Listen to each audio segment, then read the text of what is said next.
everybody, welcome to my backyard. Today we're going to start working on this 1980s Dodge. We're going to see how many days it takes us to get this thing running, and I'm only going to count the days that we're working on it, and then at the end of it I'll give you a timeline of about how long it took total and how many total days I worked on it. So yeah, let's get right into it. I'm going to point out a couple of problems that I know that it has and a few things that I think I'm going to have to fix before we get it running. Let's get into it. Alright, so as we get up under the hood here, you'll notice, first couple of things you'll notice is, one, it's missing its carburetor, and two, it's missing its terminals and batteries. And the other thing I noticed is I could not find the ground cable for the battery, so I'm gonna have to make a ground cable for the truck.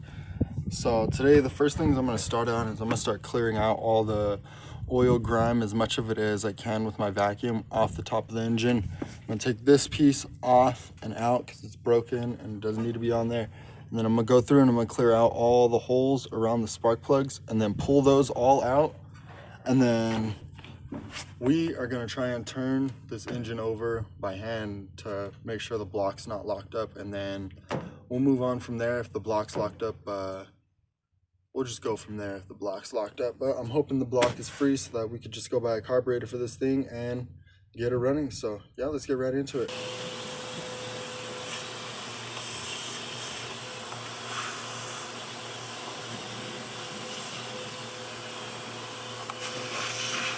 Alright, so we just got the driver's side done and cleaned up, and we just broke through the very first spark plug, and let me grab it real quick. And it was actually really easy to pull off. I thought it was gonna be a lot harder than that. The spark plugs on my Nissan are way harder to get to and get out, so it's a nice little change up. And as you can see, it doesn't look great, but it doesn't really look too bad. Could be a lot worse, and I was expecting them to be a lot harder to get out because it looks like this engine hasn't ran in quite a while. So the fact that the inside of this doesn't have any like rust spots or anything on it gives me a lot of hope that the motor isn't locked up. But I'm gonna go ahead and finish pulling off the other three on this side, and then I'm gonna go ahead and clean up that side and pull those spark plugs out, and then we'll get a wrench on there and see if it turns over. All right, so we have all 8 spark plugs pulled out of the block. I got most of them out without any issues. Well, actually, I got all of them out without any issues. The only ones that really looked a little bit funny was this one off of the 3rd cylinder back on the driver's side, and then this one off also the 3rd cylinder back on the passenger side. So this one has a decent amount of oil on the spark plug and built up in it. So yeah, I think it might be having an oil leak inside the block on that side. And then this one has rust along some of the threads on here. So I feel like there maybe got water on top of it, but it don't look like it seeped into the block. But yeah, those are the only weird things I saw when pulling them out. Other than that, all 8 of the spark plugs came out relatively easily.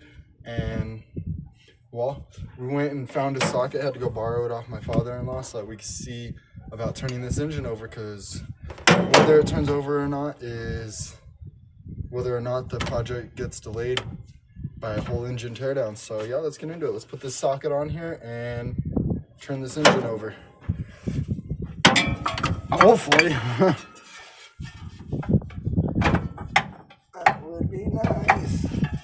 Come on, find somewhere to bite. There we go. All right, let's see. Oh, we got turns. Oh yeah, that feels healthy too. Very, very healthy. Easy to turn over like butter. Oh man. Well, that's great. The engine turns over. So now the next thing for us to do today is I'm gonna go start trying to figure out where I'm gonna hook up the negative body cable for it. It mounts to the frame somewhere because I'm not seeing anywhere on the frame that it comes up. So I think that got taken off sometime. So I need to put a new negative cable and hook together the positive cables, and we'll put a battery on here, pull one of the spark plugs out, and check to see if it's getting any spark. Let's get into it. All right, so we came over and we got and I can't stress this enough, a temporary grounding hooked up to the block. We have the negative or the positives rigged in pretty ghetto, and also the negative in the battery. We are going to see what happens when we turn the motor over, and I got a spark plug in here for when I turn the motor over. Maybe I can see spark by chance if it turns over through what's hooked up right now. So let's go try and turn this motor over for the first time. See what happens. Got electricity hooked up, see if anything happens when we engage the key and stuff. Let's see. Let's go. Come on, baby. Do something. Oh. Got a light and some sound.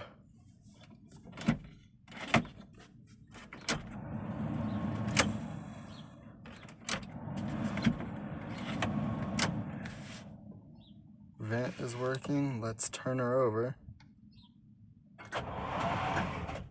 Oh, she's turning.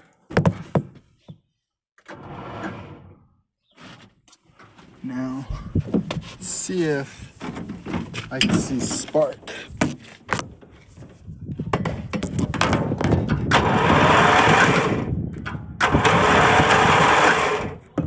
I don't see no spark. See if the coil pack stuff is hooked up.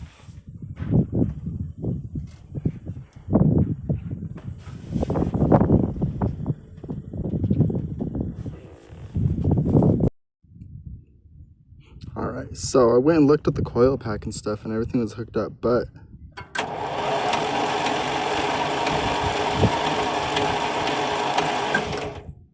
there is spark.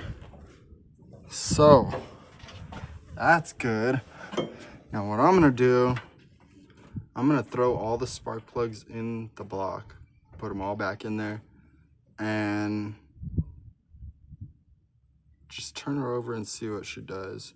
I know I should technically pull that whole top part off and clean it out and stuff like that, but I only paid $500 for the truck, and I want to see how she sounds under compression, so let's do it.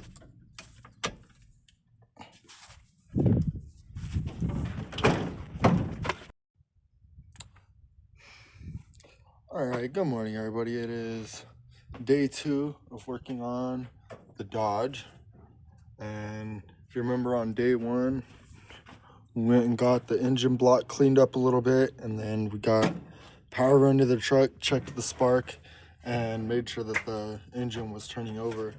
So it's been about 3 or 4 days since I started working on the truck. So, you know, it's day 2 of officially working on the truck, but it's been about 4 days. And since then, I went and I got a carburetor from a nearby junkyard, and I've since taken it apart and have all the small hardware for it in here, and I'm gonna clean all of it up. The bottom was locked up pretty tight, so I got that moving somewhat, not a lot, but I still need to clean it more with some gasoline, and then try and put everything back together and make sure the carburetor functions properly. And then we're gonna go through and take off this top manifold right here and clean that up because there's a lot of rust. Yesterday when I got home from work, I went and pulled my truck and sprayed off the engine bay to get a little bit more of the grease off if I could, and took off the thermostat housing because it was really rusted out. So I took that off, disconnected a couple of the hoses, but other than that, that's all I've gotten done so far. So yeah, let's get into it, and I'll get this manifold taken off and show you guys what it looks like once it's off. So I pulled off the alternator and the AC compressor because you have to be able to get to this bolt, which is behind the AC compressor. And I wanted to clean out some more of this gunk before I pulled off this manifold right here, intake, whatever, and clean up all this because you can see there's a lot of rust damage in here. So I want to go through and clean up that whole thing before I buy a new gasket kit for my carburetor and put everything together. So that's where I'm at right now. Just wanted to show you guys a little update.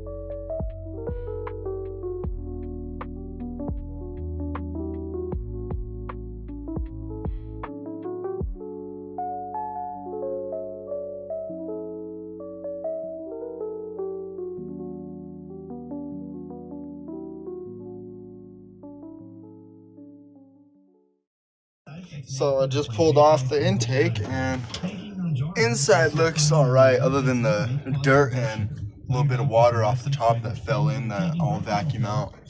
The heads, though, are not looking the greatest, as you can see on the inside. They're looking pretty gummy up. I'm gonna try and clean them out, clean all this all out and make it look nice, and then I'll put everything back together. I haven't looked at the actual intake yet, so let's look at the intake. Here's what the top looks like. Let's flip it over.